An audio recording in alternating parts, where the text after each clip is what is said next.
ગઢાળીના આંબા શેઠ અત્યંત પ્રેમી ભક્ત હતા. ભગવાનના દર્શન કર્યા વગર તેમનાથી રહેવાય જ નહીં. આ આંબા શેઠને ભગવાનના દર્શન કરીને જ જમવું એવો નિયમ હતો.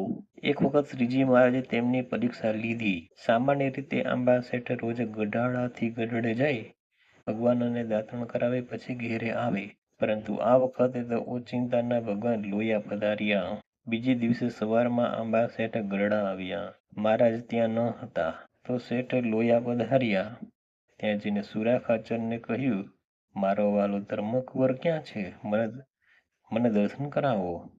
સુરા ખાચર કહે, પણ તમે અત્યારે ક્યાંથી આવો છો?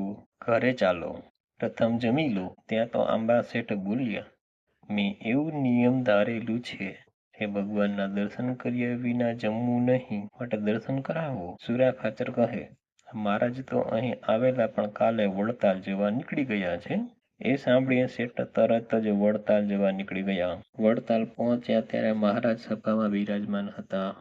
આંબા શેઠને જોઈ મહારાજ ઊભા થઈ તેના બાથમાં ગાલીને મળ્યા.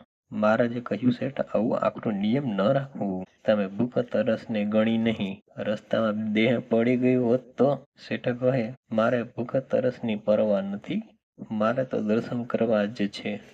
ગઢાળીના આંબા શેઠ અત્યંત પ્રેમી ભક્ત હતા. ભગવાનના દર્શન કર્યા વગર તેમનાથી રહેવાય જ નહીં. આ આંબા શેઠને ભગવાનના દર્શન કરીને જ જમવું એવો નિયમ હતો. એક વખત શ્રીજી મહારાજે તેમની પરીક્ષા લીધી. સામાન્ય રીતે આંબા શેઠ રોજ ગઢાળાથી ગઢડે જાય, ભગવાનને દાતણ કરાવે પછી ઘેરે આવે. પરંતુ આ વખતે તો ઓચિંતાના ભગવાન લોયા પધાર્યા. બીજે દિવસે સવારમાં આંબા શેઠ ગરડા આવ્યા. મહારાજ ત્યાં ન હતા. તો શેઠ લોયા પધાર્યા. ત્યાં જઈને સુરા ખાચરને કહ્યું, મારો વાલો ધર્મકુંવર ક્યાં છે? મને દર્શન કરાવો. સુરા ખાચર કહે, પણ તમે અત્યારે ક્યાંથી આવો છો?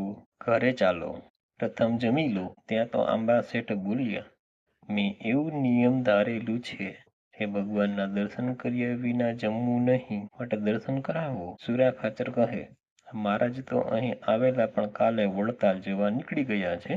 એ સાંભળીને શેઠ તરત જ વડતાલ જવા નીકળી ગયા. વડતાલ પહોંચ્યા ત્યારે મહારાજ સભામાં બિરાજમાન હતા. આંબા શેઠને જોઈ મહારાજ ઊભા થઈ તેના બાથમાં ગાલીને મળ્યા.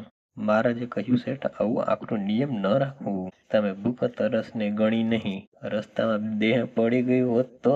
શેઠ કહે, મારે ભૂખ તરસની પરવા નથી, મારે તો દર્શન કરવા જ છે.